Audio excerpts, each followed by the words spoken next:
This show makes people feel good. Mm-hmm. You know, if we were to have a tagline, it would be the feel good radio show of the late. Well, what do you even call this decade? I mean, obviously you can't say 90s and 80s. What would you?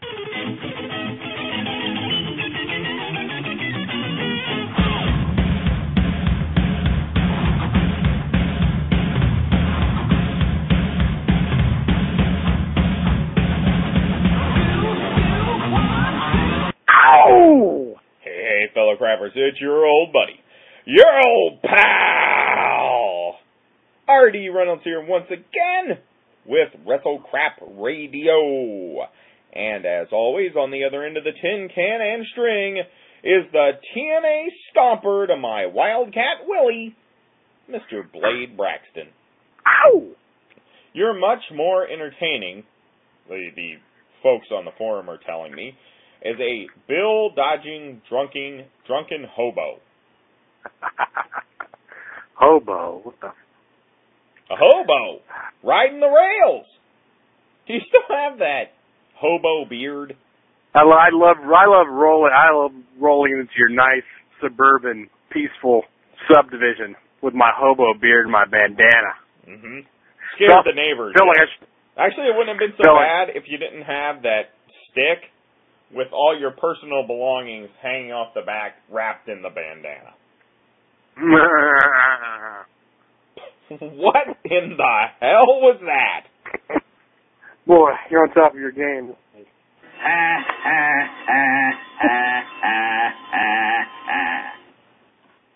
You know, I got excited, man. I was 10 years old, and the Ghetto Amusement Park, which was called Boyle's Joyland.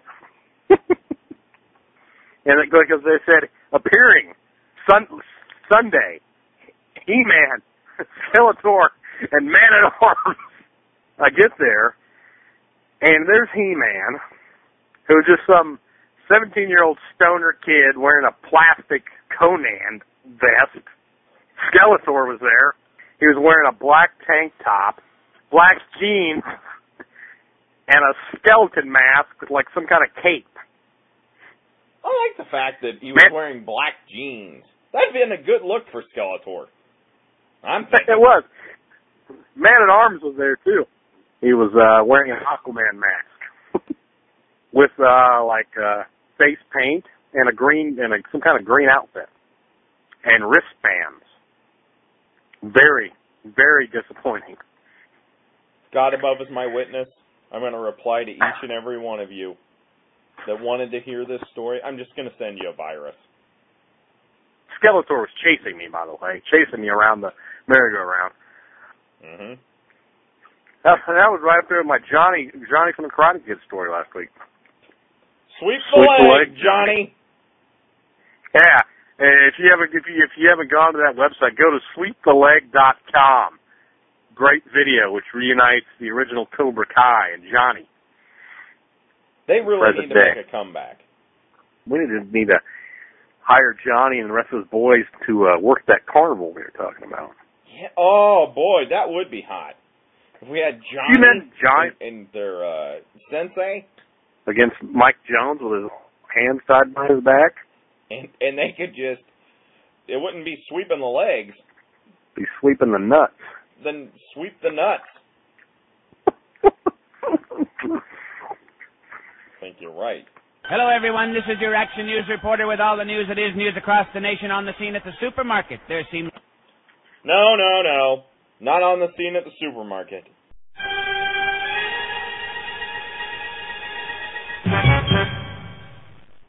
So anyway, I have jury duty. Let me explain how this works. So we go into this almost like an auditorium. There's about 300 people there, and you wait to be called in so that you may be a potential juror. So you're in there, and you're waiting to get called in. So finally, they rattle off like 40 people that are going to go be potential jurors. I'm one of them.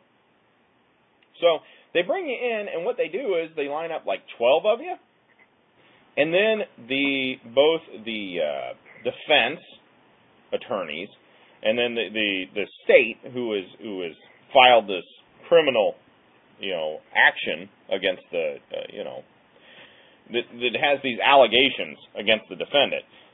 Their lawyers, they both, basically interview all the potential jurors. And then out of those 12 jurors, they'll nix some of them. Maybe you never really know why you get nixed. Okay? But they just keep asking question after question. It may be how you look. You may say something they don't agree. You never know. Okay? But over half, I learned that over half of the people in the original group get cut. So they're asking all these questions. Okay? Like if you're going to see some disturbing pictures of some disturbing pictures, would you be able to handle that, or do we need to let you go? That kind of thing. Mm-hmm. Okay? And so then they start talking about DNA. And they just keep talking about DNA. Well, what if you had DNA and no other evidence? Would you be able to convict someone on that? What if you had DNA? What if the DNA was found this way? What if the DNA was this? What if the DNA was... Seriously, for 10 minutes straight, they were asking different people on the jury what they thought about DNA. Did they ask what it tasted like? They didn't, but they finally got to me, and they said, Mr. Reynolds. I love how you kayfabe through life. And I said, who's Mr. Reynolds? They said, Mr. Reynolds. Why do you think we're asking all these questions about DNA? And you can swear me in like they did there.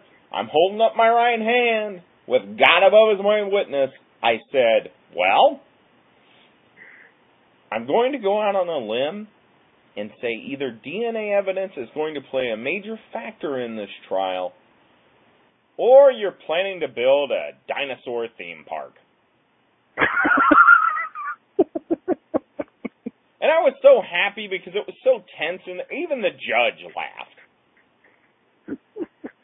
So I actually get selected. They cut eight of the original 12. 4 of us made it through. I was one of them. I don't know why, because I thought for sure when I made a Jurassic Park joke, they would just consider me some, joker, and they would show me the door. But they didn't, so I get on.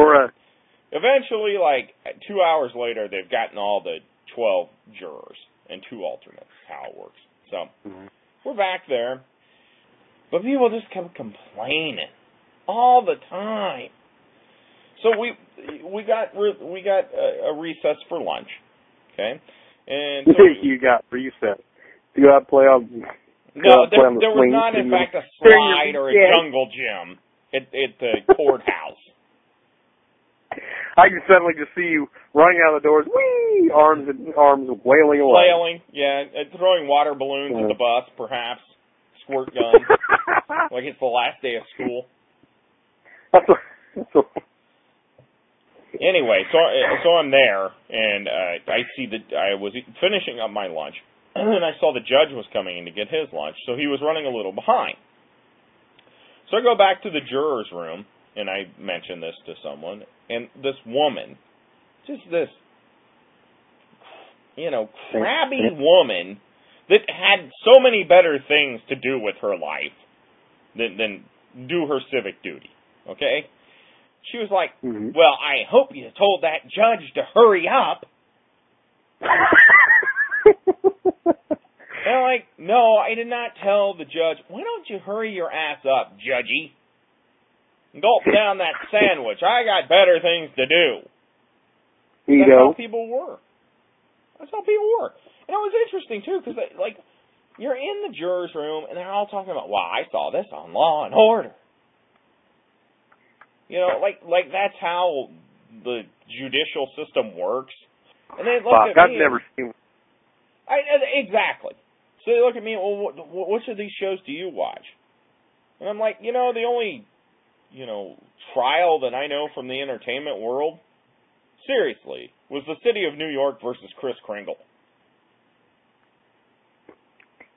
What's that? You're no selling my Miracle on 34th Street joke.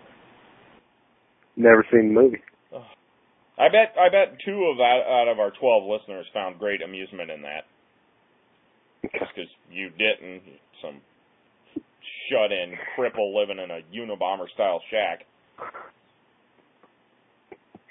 Lance Storm's listening. I called you a cripple with a hobo beard. He's listening. I don't have a beard anymore, by the way. Mm-hmm. So anyway, we go through the whole trial. It takes 2 days, and we finally determine the verdict. That we're going to convict this guy on all counts. And everyone looks at me and says, "We want you to read the verdict like they do on TV, because you got that good radio voice." This is what these people really are telling say that? me. Yes, that's what they said. So we want you to do it in that radio voice. And I felt like going, speaking of verdicts, it was like the most absurd thing I've done. And they kept going, you have a radio voice, you have a radio voice, you have a radio voice. I swear, I wanted to go in and go, well, Judge, we've reached our verdict. We find the defendant guilty as charged. Hey, it's going to be sunny and 72 for everyone except the defendant, because he's going to be going to the big house. He's going to be going to the pokey. And speaking of pokies, he's probably going to get pokied in the anus tonight. Say, you know what it's time for, Mr. Braxton? What is that? That's right, it's the Factrola. It's spitting out that obscure wrestling news. Oh boy, what news can we have this week? Yeah. I really don't think we should spend the rest of the show talking like this. I don't think so either. Yeah, we'll probably not work out. So.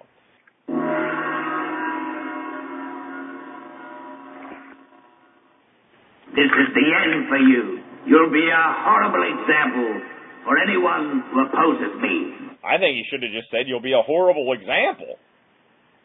I've got you now, you scum. Sabu without pants. Gimmick infringement. My lawyers will be in touch.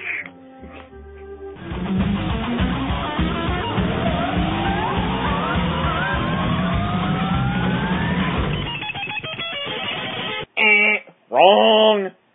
This is the end for you. You'll be a horrible example for anyone who opposes me. Francor was not very happy with you making fun of me. Ignore him, fellow crappers. Especially those of you who haven't been deflowered yet. Don't listen to my co-host.